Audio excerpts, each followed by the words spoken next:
Boucole, oui, il est temps de vous montrer ce qui est arrivé dans ma boîte aux lettres au mois de mars. Oui, désolée pour cette introduction, c'est parti.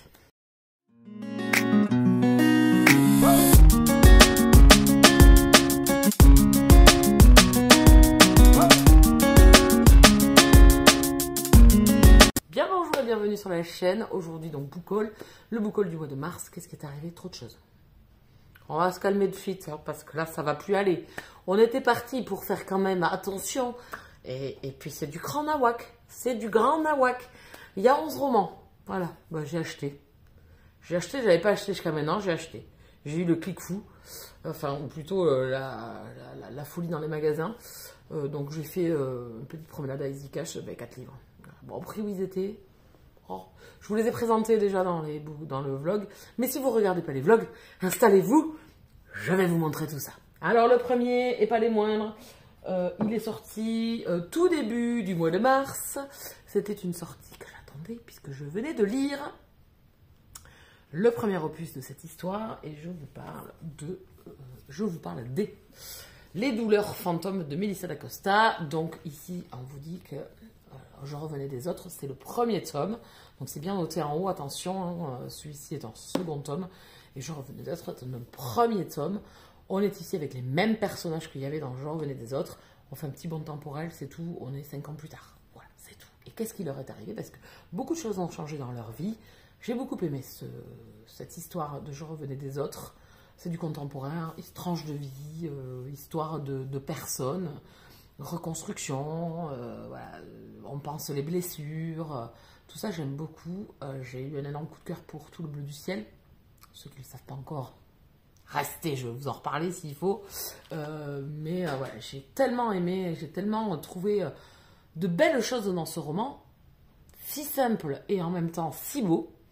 Donc du coup, je veux lire les autres romans de Melissa d'Acosta et donc je me suis procuré, après avoir terminé Je revenais des autres, je suis passée à la librairie pour je sais plus quoi. Et du coup, j'ai dit à la libraire, dès qu'il sort, est-ce que tu peux me le mettre de côté? Donc, elle me l'a fait mettre de côté. Commandé un supplémentaire pour elle, sa librairie, un ou deux supplémentaires, plus le mien. Voilà, donc je l'ai reçu. Je ne l'ai pas encore lu, parce que c'est une histoire qui me donne envie, de par déjà ce premier opus qui m'avait beaucoup plu. Ensuite, j'ai reçu Sur mes épaules, tu bâtiras ton monde de Julien M. aux éditions L'Archipel dans leur collection Instant suspendu. C'est une collection contemporain, feel good. J'aime beaucoup ces romans. C'est voilà, le dernier que j'ai lu, c'était vraiment feel good. Il n'y a pas de drama, il n'y a pas de... C'est pas pour tirer l'alarme, voilà. Donc ici, je pense que par contre, ça va me la tirer l'alarme de par le sujet. On est ici avec une famille... un couple avec une petite fille, et on va surtout suivre cette relation de père-fille, cette transmission d'une génération à une autre, d'un amour d'un père envers sa fille, pas que, on va toucher bien évidemment des sujets un peu compliqués. Si vous avez lu les derniers jours de Rabbit Eyes, on va être dans le même type de roman. Donc comment vous dire que j'ai hâte de découvrir ce livre, c'est une de mes prochaines lectures du mois d'avril. À l'heure où je tourne là, vu que j'enchaîne cette vidéo à celle de la pile à lire, je ne l'ai pas encore commencé, mais ça sera une de mes... Après le fantastique que je suis en train de lire, ça sera vers celui-ci que je vais me diriger. Les premiers avis que j'ai vus dessus sont très très bons. Donc restez connectés sur les vlogs, je vous en reparle très vite. Ensuite, je me suis acheté 2 romans, dont un que j'avais déjà lu en numérique en début d'année, au mois de janvier, en lecture commune avec Julie. C'est Le harem de l'alpha de Charlie Dark. On est ici dans de la fantaisie, univers un peu oriental, avec un prince et un esclave. L'esclave de son père au prince. On est ici dans un univers assez atypique, avec les hommes et les femmes oméga peuvent enfanter. Les alphas sont bien sûr au pouvoir, et les relations sont entre alpha et oméga. Voilà. Et l'histoire entre le prince et l'esclave va débuter avec des complots, voilà, du machiavélisme, en veux-tu en voilà. Pas facile pour eux de s'aimer, pas facile pour eux d'avoir droit au bonheur.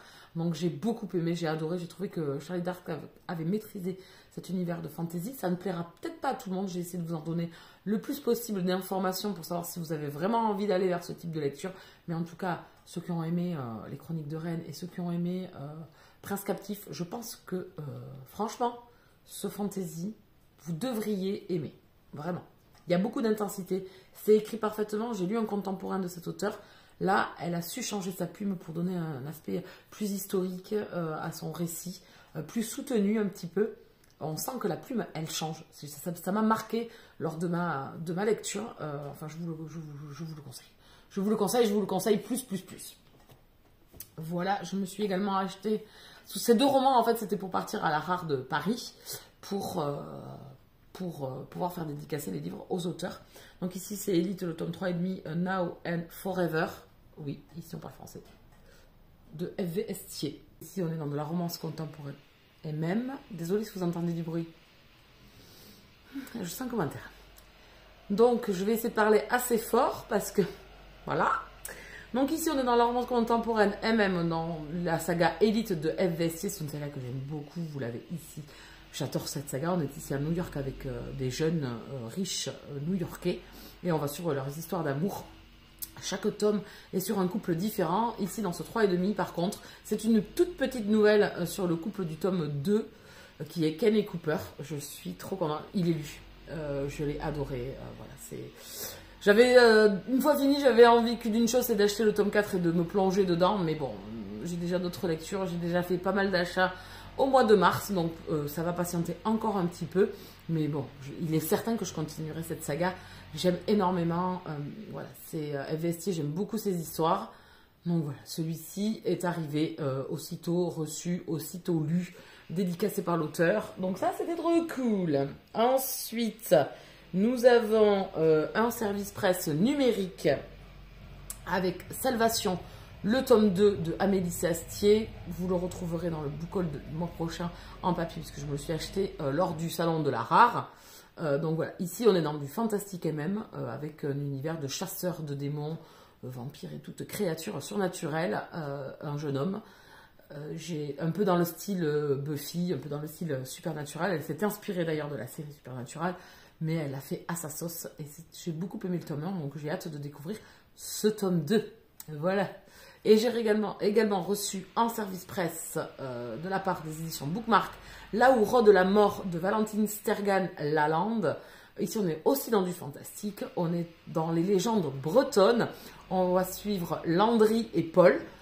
J'ai déjà débuté cette lecture, puisque à l'heure où je vous tourne la vidéo, c'est ma lecture en cours. Je lis qu'une 60aine de pages, mais ça démarre très très bien. C'est tout ce que je peux vous en dire pour le moment. Vous retrouverez mes avis dans les vlogs, il n'y a pas de souci. Voilà. Donc du fantastique là aussi. J'aime beaucoup la couverture.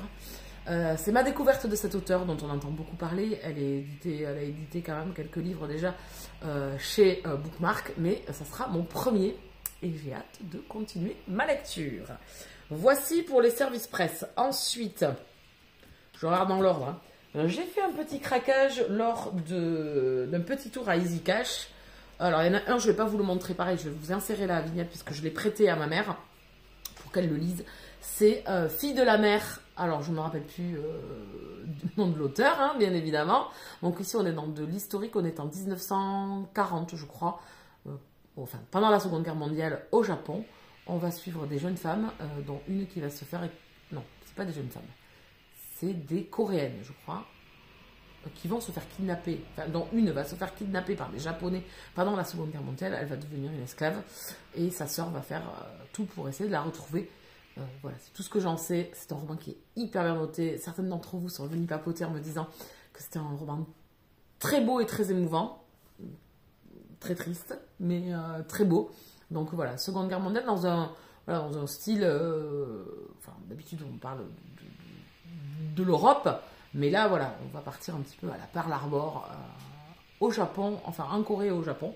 Donc écoutez, je l'avais noté dans ma wishlist, il était là à un prix dérisoire, donc je vais sauter sur l'occasion. L'occasion fait le larron.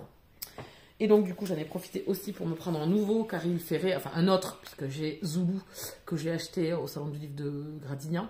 Donc ici, c'est Condor. Donc ici, on est à Sao Paulo. Pareil, des meurtres et des personnes qui vont s'associer pour essayer de découvrir ce qui s'est passé. J'avais adoré Mapuche l'année dernière, c'est une de mes plus belles lectures de l'année dernière. Donc j'ai hâte de retrouver l'auteur et de repartir un petit peu dans ces contrées que je connais très peu au final. Et surtout avec des enquêtes qui sont toujours à 100 à l'heure, on n'a pas le temps de s'ennuyer, avec des personnages souvent voilà, charismatique qui vous marque un petit peu. Donc écoutez, j'ai hâte de découvrir celui-ci. Je lirai Zoulou d'abord, il se passe en Afrique. Et après, je lirai celui-ci qui se passe à Sao Paulo. De toute façon, j'ai envie de lire tous les romans de cet auteur. Et dans ma continuité de ma petite balade à Easy Cash, j'ai trouvé un Ken Follett, puisque j'ai eu un énorme coup de cœur pour Les Piliers de la Terre, que je n'ai pas en papier. Je l'avais trouvé en boîte à livres, il était en très mauvais état. Je l'avais lu et je l'avais reposé en boîte à livres. Donc je vais essayer de me le reprocurer en occasion si je le trouve. Mais en tout cas, je voulais également lire sa trilogie sur le siècle. Donc ici, le premier tome, c'est La Chute des Géants. Donc Ken Follett, hein, par tome, c'est des briques. Et c'est écrit tout petit. Donc 1000 pages. Mais on est ici, on traverse un siècle avec les personnages. On est en 5 familles différentes, éparpillées un petit peu dans le monde, principalement en Europe pour certains. Voilà, on va débuter pendant la Première Guerre mondiale et après on va poursuivre, on va passer la Seconde Guerre mondiale, je pense. Je ne sais pas si on va aborder le Vietnam, je sais pas, je découvre, donc j'ai hâte de découvrir tout ça. J'ai pas trop lu la 4e de couverture. Ken Follett, ça l'a tellement bien fait sur Les Pieds de la Terre, qui est de l'historique proprement parlé. On est au XIIe siècle. Ici, voilà, on est plus dans du moderne, enfin, c'est de l'historique aussi, mais beaucoup plus récent, quoi. Vous aurez compris. Ah, elle n'arrive pas à parler. Donc j'ai hâte de découvrir ce roman. Voilà, il est en super bon état et je l'ai payé 4 €. Voilà, c'est celui que j'ai payé le plus cher. Voilà, il est en super bon état, donc j'ai hâte de découvrir ce nouveau roman de Ken Follett. Pour ma part, ce nouveau roman de Ken Follett, après l'excellente lecture que j'ai eue pour Les Pieds de la Terre, vivement que je puisse me plonger dans celui-ci également. Et le dernier que je me suis pris aussi pendant que je me baladais dans Easy Cash, un roman que j'avais vu passer sur un live YouTube ou YouTube de Séverine. Je ne sais plus qui parlait de l'Ange de Munich. Et Séverine a parlé de celui-ci. Je crois que c'était Isa aussi. Donc il parlait de la trilogie berlinoise de Philippe Kerr. On est ici pendant la Seconde Guerre mondiale et on va suivre un enquêteur qui enquête sur des suicides. Et lui, au fil de ses enquêtes, il va croiser Heinrich, Göring, Himmler, enfin voilà, tout ce gratin nazi. Voilà, j'ai hâte de plonger dans cette histoire voilà, en Allemagne, à Berlin plus précisément, je pense. Je crois que j'ai lu ça. Non, en Allemagne, donc ça peut être pas forcément qu'à Berlin. Écoutez, c'est une trilogie. J'ai trouvé, voilà, alors ça continue hein, après avec le même personnage sur d'autres tomes, mais là, ici, c'est une trilogie. Les 3 premiers tomes sont regroupés dans celui-ci. Donc pareil, j'ai hâte de découvrir cette histoire. J'ai hâte. Et le dernier que j'ai reçu en service presse, et pas des moindres, c'était une des sorties du mois d'avril que je m'étais noté, que bien sûr je ne pouvais pas passer à côté. Absolutely Not, Les 2 milieux de la vie, de Laure Manel, qui sort aux éditions Michel Lafon le 7 avril. Et j'ai hâte de retourner avec cette autrice française que j'aime énormément. J'ai adoré tous ces romans que j'ai lus pour le moment. Il m'en reste quelques-uns. Il me reste L'embarras du choix à lire et celui qui est sorti au livre de poche avec le truc arrobase, je ne sais plus le titre. Voilà, c'est les 2 seuls qui me restent à lire. Sinon, tous les autres, je les ai lus, me semble-t-il, oui. Donc, du coup, il me reste... je vais découvrir ce nouveau roman qui est à paraître. La couverture est magnifique. On est ici aussi dans du contemporain où on va aussi suivre une jeune femme et ses déboires, et qui vont peut-être, ces déboires vont peut-être l'amener à faire des choix pour sa vie, en fait. Hein, voilà, reconstruction, voilà, passer par des moments difficiles pour essayer de se reconstruire, et peut-être de trouver un chemin plus adéquat pour être heureux. Voilà, donc écoutez, je vous en reparle très bientôt, puisque c'est une de mes lectures que j'ai prévues, bien évidemment, au mois d'avril. Voilà. Eh bien écoutez, vous avez vu toutes les réceptions que j'ai eues au mois de mars. Voilà, c'est quand même pas mal. Mais j'ai fait quand même 4 achats. Hein, enfin, 6 achats.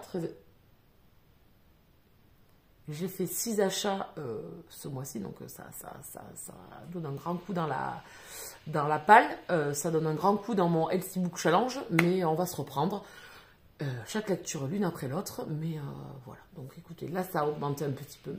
Ça baissera s'il faut. En tout cas, c'est des romans qui me font envie, que je suis pratiquement sûre de lire à 100%, hein, bien évidemment. Voilà, et de ne pas laisser surtout... Ce que je veux pas, c'est les laisser traîner 6 mois ou 1 an dans ma pile à lire. Donc on verra bien. En tout cas, vous avez vu toutes mes réceptions. Je vais vous retrouver maintenant début mai pour le book haul du mois d'avril qui commence très très mal, puisqu'on est déjà le 4 avril et on est à 6 livres. Sans commentaire. N'hésitez pas à vous abonner sur la chaîne si vous arrivez, à mettre un pouce si vous avez regardé la vidéo, à la partager, à mettre un commentaire si vous voulez venir discuter. Si vous voulez sinon venir papoter avec moi, vous pouvez me retrouver sur Instagram, je vous ai mis tout ça dans la barre d'infos. Et en attendant, moi je vous laisse là, je vous souhaite une très très bonne lecture au mois d'avril, plein d'achats, faites-vous plaisir et puis je vous retrouve très bientôt. Bisous câlins.